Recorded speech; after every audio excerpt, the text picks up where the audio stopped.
بسم اللہ الرحمن الرحیم۔ السلام علیکم۔ ایپیسوڈ کی شروعات میں اطرانوس قلعے میں عمران تیغن سے کمانڈر کہتا ہے، ہم نے عثمان کی قرارگاہ کو تباہ کر کے عثمان کو نہ ختم ہونے والے دلدل میں کھینچ لیا۔ پھر ایک اور کمانڈر کہتا ہے، اگر اس کے پاس دماغ ہوتا تو وہ آپ کے قدموں میں جھک کر آپ سے رحم کی بھیک مانگتا۔ جواباً عمران تیغن کہتا ہے، میں نے ایک قدیم دنیا سے سنا ہے کہ اصل جنگ ایک فریق کے ہارنے سے شروع ہوتی ہے۔ عثمان اب اور بھی غصے میں ہے، وہ حملہ کرنے کی کوشش کرے گا۔ تو کمانڈر کہتا ہے، وہ قرارگاہ پر کوشش کر سکتا تھا۔ تو عمران تیغن کہتا ہے، جب تم دشمن کی آنکھوں میں دیکھو گے تو تمہیں امید نظر آئے گی، ہوشیار رہو، وہ میرا امتحان لے گا۔ چلو جا کر دیکھتے ہیں کہ عثمان کی زبان سے کیا نکلتا ہے۔ اگلے منظر میں ہم دیکھتے ہیں کہ عثمان صاحب عمران تیغن سے ملنے پہنچ جاتے ہیں۔ دوسری طرف سے عمران تیغن بھی پہنچتا ہے اور وہ دونوں سپاہیوں کو پیچھے چھوڑ کر خود آگے بڑھتے ہیں۔ عثمان صاحب کہتے ہیں، تم نے سمجھا کہ میں قلعے پر قبضہ کروں گا۔ تو عمران تیغن کہتا ہے، مجھے یقین تھا کہ تم بیندر سردار کا بدلہ لینے کے لیے سب سے پہلے اطرانوس کا محاصرہ کرو گے۔ میں جانتا تھا اور تم نے کیا۔ تمہاری بہت تعریف کی جاتی ہے۔ میں نے کہا جو آدمی اس حد تک تعریف کرتا ہے وہ غصے سے نہیں ہلتا۔ تم نے مجھے کم سمجھا۔ میں نے تمہاری مہم دیکھی۔ میں نے اس بار ایک ٹھوس پتھر مارا۔ اطرانوس کا محاصرہ ایک بہانہ ہے، تمہارا اصل ہدف تو قلعے ہے، اس لیے میں نے تمہاری قرارگاہ تباہ کر دی۔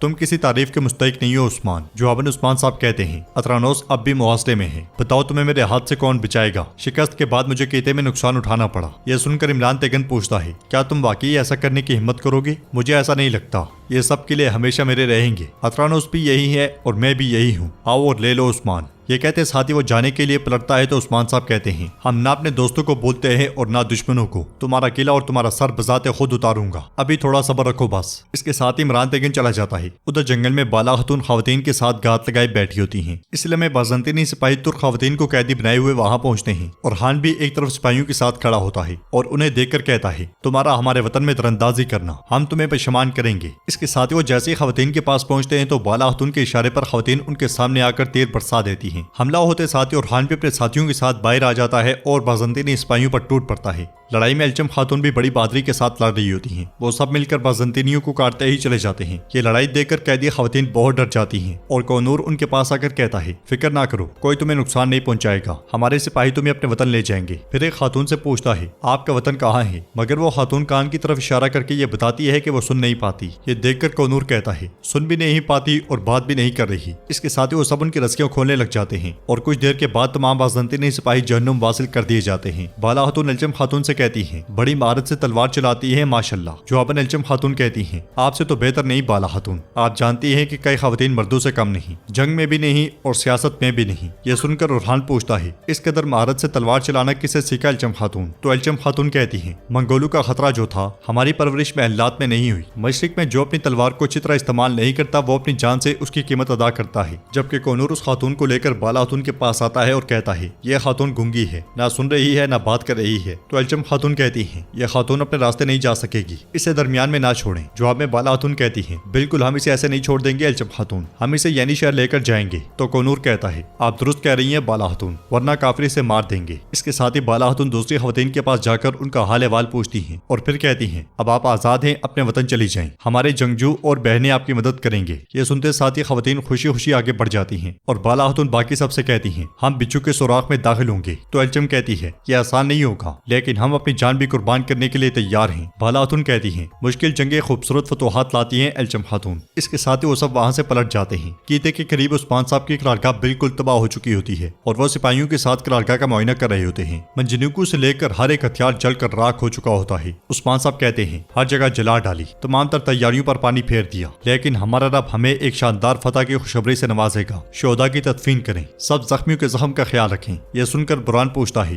حضور اس کتے عمران تیغن نے قرارگاہ کیسے تلاش کر لی؟ جواباً عثمان صاحب کہتے ہیں، ظاہر ہے کہ ہمارے درمیان کوئی غدار ہے، بظاہر کوئی ہماری خبریں بھیج رہا ہے، ورنہ وہ یہ جگہ کبھی نہیں تلاش کر سکتا تھا۔ لیکن اب وہ کتا سوچے گا کہ ہم اطرانوس کی طرف چل رہے ہیں، اسے اب ایسا سوچنے دو۔ اس لیے میں سردار گندوز تیزی کے ساتھ وہاں پہنچتے ہیں اور عثمان صاحب سے کہتے ہیں، میرے سپاہی جنگ کے لیے حاضر ہیں عثمان سردار۔ یہ سن کر عثمان صاحب پر جوش انداز میں ان سے ہاتھ ملاتے ہوئے کہتے ہیں، شکریہ، جیتے رہیں۔ جب ہمارا سب کچھ جل کر راکھ ہو گیا تھا آپ کے سپاہی ہمارے لیے خضر کی راہ بنے۔ سردار گندوز کہتے ہیں، آپ کے راستے کا ساتھی بننا قابل شرف ہے عثمان سردار، چاہے میرے جنگجو کتنے ہی تھکے ہوئے ہوں، ترکوں کے استحکام اور کائیوں کے اتحاد کے لیے بہادروں کی طرح لڑتے رہیں گے انشاءاللہ۔ اس پر عثمان صاحب کہتے ہیں، دوست کو انہیں مشکل دنوں میں احساس ہوتا ہے، آپ نے رفاقت دکھائی، اب باری ہے کہ ہم اپنے دشمنوں کو بھی ان کے اوقات دکھا دیں، لیکن آپ دیکھیں گے انشاءاللہ ہم شاندار فتح حاصل کریں گے۔ ادھر یعنی شہر میں ملون خاتون